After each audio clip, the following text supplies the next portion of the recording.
बिस्मिल्लाहिर्रहमानिर्रहीम अस्सलामु अलैकुम रहमतुल्लाह। फ़ेसबुक और यूट्यूब चैनल देख रहे हो, मेरा नाम है अब्दुर्रहमान। नाज़रीन, इमरान खान साहब जेल में हैं, सवा साल से ऊपर टाइम हो गया है और वो अपने सियासी असूलों की कुर्बानी देने के लिए तैयार नहीं है। वो कहते हैं मेरा नज़रिया है, मैं पीछे नहीं हटूँगा, अपनी कौम को आज़ादी दिलवाऊँगा, मेरे साथ ये जो मर्ज़ी करना चाहें कर लें। और आपने देखा भी कि उनके घर में घुस गए, उनको गिरेबान से पकड़ा, उनकी पार्टी का जो हाल किया, उनकी मिसेस को जो कि सियासत में नहीं थी उनके साथ जिस तरह 9 महीने उनको जेल में रखा, उनकी बहनों को जो है वो हिरासत में ले लिया, उनका जो भांजा है उसके ऊपर मिलिट्री अदालत में जो है वो मुकदमात चल रहे हैं। तो जो इमरान खान के साथ किया गया जी, वो पाकिस्तान में मेरा नहीं ख्याल कि किसी सियासतदान के साथ हुआ है। हाँ, बादशाह खान या उस उसमें जाएँ आप, उस एरा में जाएँ तो वो एक अलग जो है पूरा टॉपिक है। लेकिन ख़ैर इस टाइम की जो सियासत है और जो इस टाइम के लीडरान हैं, जिनमें नवाज़ शरीफ, शहबाज शरीफ, ज़रदारी साहब, बिलावल भुट्टो, मौलाना फजल रहमान साहब, इनमें से किसी के साथ भी ऐसा नहीं हुआ,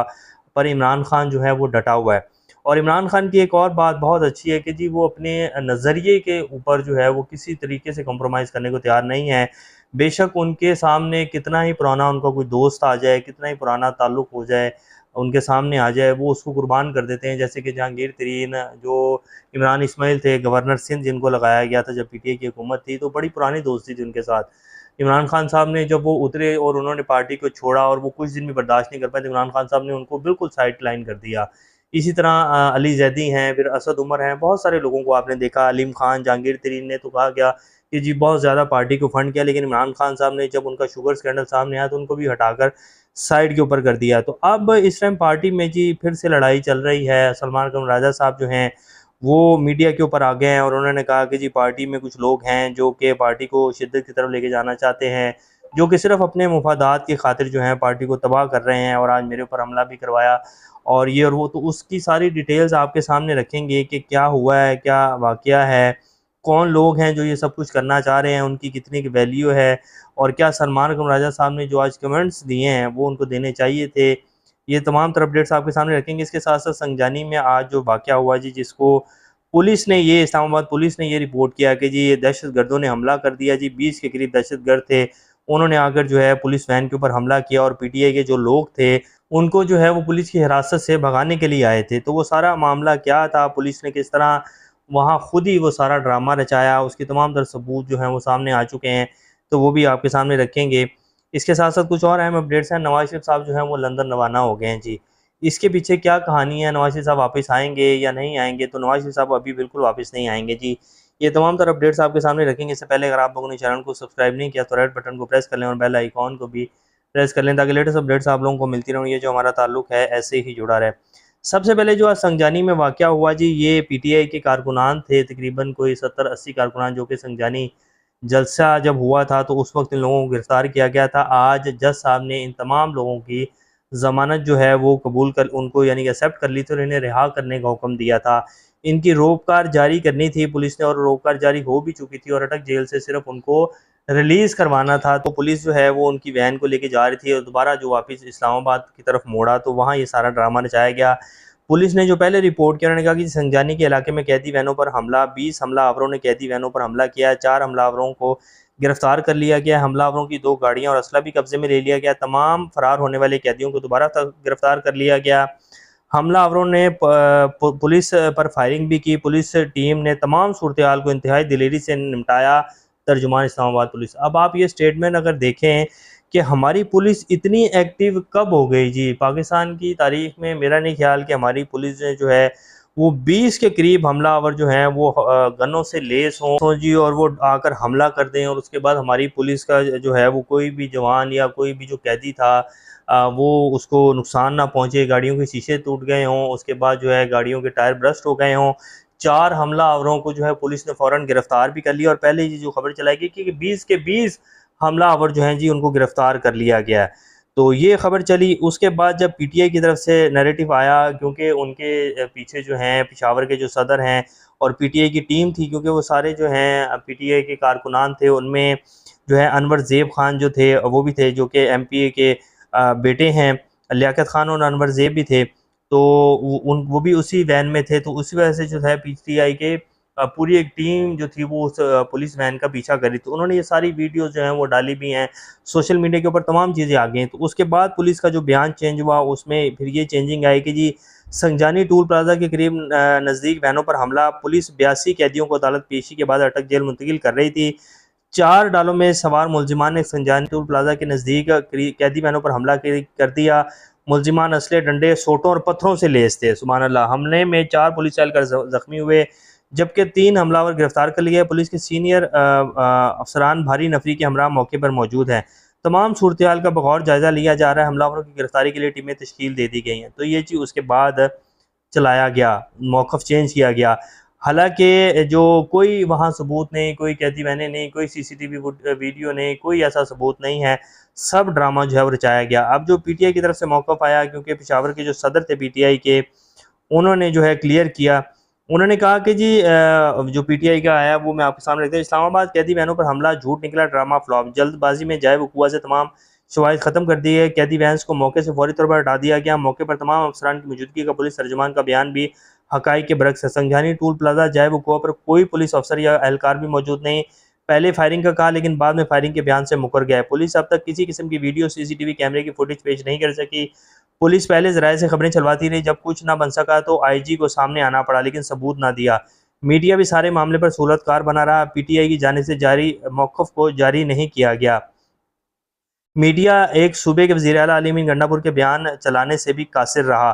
सरकारी प्रेस कॉन्फ्रेंस अता तारड़ ने भी जो है बयानबाजी की। अच्छा, अता तारड़ साहब ने जो कहा वो मैं आपके सामने रखता हूँ। उन्होंने कहा कि जी अगर 9 मई के मुलजिमान को सज़ा मिल गई होती तो ऐसे हमले करने की ज़रूरत ना होती। जिन्होंने हमला किया इन्हें सज़ा दी जाएगी, मिसाल कायम करेंगे। उन्होंने सारा जो है पीटीआई के ऊपर डाल दिया कि जी पीटीआई के वो जो अनवर ज़ेब जो एमपीए के बेटे हैं वो आए थे हमलावरों को लेकर। उन्होंने उन सारे लोगों को जो है वो ज़बरदस्ती पुलिस से रिहा करवाना था। हालाँकि जज साहब जो हैं वो ऑर्डर दे चुके थे पुलिस को कि जी इनकी ज़मानत कर दी जाए, इनको अभी जो है हथकड़ियाँ इनकी निकाली जाएँ। तो फिर पुलिस जो है दोबारा उनको अटक जेल क्यों लेके जा रही थी? पुलिस ने वैन्स क्यों मोड़ी इस्लामाबाद की तरफ? और थाना जो है कोहसार है आई थिंक, जहाँ पुलिस की वैन जो है दोबारा लेकर जाएगी और उनको मोड़ा गया और वहाँ फिर ये सारा ड्रामा जो है वो रचाया गया। तो अता तारड़ साहब जो उन्होंने कह दिया कि जी पुलिस के ऊपर जो है वो हमला किया है पीटीआई वालों ने। पहले कह रहे थे कि जी दहशतगर्द हैं, नामालूम दहशतगर्द हैं, और बाद में सारा का सारा पीटीआई के ऊपर डाल दिया। फिर अली अमीन गंडापुर साहब ने जी एक मीडिया जो है अपना एक मैसेज छोड़ा। उन्होंने कहा कि ये ड्रामे बंद करने पड़ेंगे। हमारे सरकारी पुलिस एहलकारों की ज़मानतें मंजूर हो गई हैं। जेल ले जाते हुए एसएचओ और तरनौल, थाना तरनौल जो ही लेके गए थे, मैंने सॉरी पहले जो है थाना कोसार कह दिया। एसएचओ तरनौल ने अपने हाथ से शीशे तोड़े, सबूत मेरे पास हैं, वार्निंग दे रहा हूँ, खैरियत से पहुँचाएँ। अली अमीन गंडापुर ने कहा कि जी हमारे जो सरकारी अफसरान हैं उनको खैरियत से पहुँचा दें। थाना तरनौल के जो एसएचओ हैं उन्होंने सारा ड्रामा रचाया, उन्होंने शीशे तोड़े हैं, सारा एक ड्रामा है और हमारे पास सबूत मौजूद हैं। उसके बाद जी पुलिस का अभी तक कोई बयान नहीं आया। और जी पहले हमने सारे दहशतगर्दों को पकड़ लिया है, जब वीडियोस आने लगी सोशल मीडिया के ऊपर तो फिर जी हमने 4 दहशतगर्द पकड़े हैं, बाकियों के लिए जो हैं वो टीमें बना दी गई हैं। तो ये इस तरह के हथकंडे जी किए जा रहे हैं, और कौन कर रहा है ये, कौन बौखलाहट का शिकार है, अब इसकी तफसील में क्या जाया जाए। आप सब लोग जानते हैं कि पाकिस्तान को इस हालत तक पहुँचाने वाला कौन है। अब आ जाते हैं कि जी जो पीटीआई में लड़ाई चल रही है, फवाद चौधरी साहब के भाई फैसल चौधरी साहब जो कि पिछले कुछ ही दिनों से जो हैं दोबारा से एक्टिव हुए हैं, उनकी खान साहब से मुलाकात भी हुई। जो फवाद चौधरी साहब हैं उन्होंने बयान दिया जी सलमान अकरम राजा साहब के खिलाफ। उन्होंने कहा कि ये कौन सी क़यादत है, इससे अच्छा तो इस्टेब्लिशमेंट का कोई सूबेदार ऑफिसर लगा दिया जाता। सलमान अकरम राजा पनामा से लेकर नवाज शरीफ का वकील है, और बाकी कौन लोग हैं। इस्टेब्लिशमेंट ने हमें तशद्दुद और जेलों में डालकर अपने नुमाइंदे पार्टी पर मुसल्लत किया। जब इमरान खान जेल में हैं इनकी सियासी ज़िंदगी है, जब इमरान खान सलाखों से बाहर आए ये लोग नज़र भी नहीं आएंगे। ये जी फवाद चौधरी साहब ने ट्वीट किया। दरअसल सलमान अकरम राजा साहब की जो मुलाकात हुई है इमरान खान साहब से, जो कि वो केपी के भी गए, तमाम क़यादत को बुलाया, उनके कहने के मुताबिक जी सलमान अकरम राजा जो है वो सेक्रेटरी जनरल हैं पीटीआई के, इमरान खान साहब ने उनको नामज़द किया है। तो सलमान अकरम राजा कह रहे हैं कि जी जो फैसल चौधरी हैं उनको इमरान खान के कहने के ऊपर जो है वकला टीम से बाहिर किया गया, जिसके ऊपर फवाद चौधरी साहब ने ये ट्वीट किया, और जो फैसल चौधरी साहब हैं उन्होंने भी थोड़ा सा जो है इसके ऊपर गुस्से का इजहार किया। अब फवाद चौधरी साहब तो बिल्कुल ही उनके ऊपर चढ़ दौड़े ना कि जी ये जो है नवाज शरीफ के भी वकील थे और ये सियासी इस्टेब्लिशमेंट के टाउट हैं, बेसिकली उन्होंने कहा। उसके बाद फिर जी सलमान अकरम राजा साहब के ऊपर जो है आज कुछ कारकुनान से हमला भी करवाया गया, और उनके खिलाफ जो है कुछ नाजेबा बातें जो है कुछ जुमले कसे गए सलमान अकरम राजा के ऊपर। तो सलमान अकरम राजा जो है फिर वो मीडिया के ऊपर आए, उन्होंने एक चैनल के ऊपर कहा कि सोची समझी मनसूबाबंदी और साजिश के साथ मुझ पर हमले करवा रहे हैं, वर्कर्स को बज़न पार्टी में इंतशार पैदा किया जा रहा है। वर्कर को कहो ये लीडरशिप कॉम्प्रोमाइज़ हो चुकी है, भांड किस्म के लोग ऐसी गुफ्तगू जो है उनसे भांड किस्म के लोग जो हैं वो गुफ्तगू करवा रहे हैं। सलमान अकबर राजा जो है फिर वो इस तरह बोले और फिर उनसे जब जो एंकर थी नादिया, उन्होंने कहा कि जी आप फैसल चौधरी के हवाले से क्या कहते हैं, क्योंकि फवाद चौधरी साहब जो उन्होंने ट्वीट किया है, क्योंकि फैसल चौधरी को कहा जा रहा है कि जी आपने उनको वुकला टीम से बाहर निकलवाया। तो सलमान अकबर राजा साहब कहते हैं कि जी छोड़े इन जैसे लोगों को, मैं चपड़ासी किस्म के लोगों से जो है बात उनके हवाले से बात नहीं कर सकता। फैसल चौधरी जो है मैं एक चपड़ासी को बाहर निकाल दूँ तो मैं अब उसके ऊपर जो है मेन स्ट्रीम मीडिया के ऊपर आकर बैठ के बात करूँगा। तो उन्होंने बड़ा सख्त जुमला जो है कहा, चपड़ासी कह दिया फैसल चौधरी को।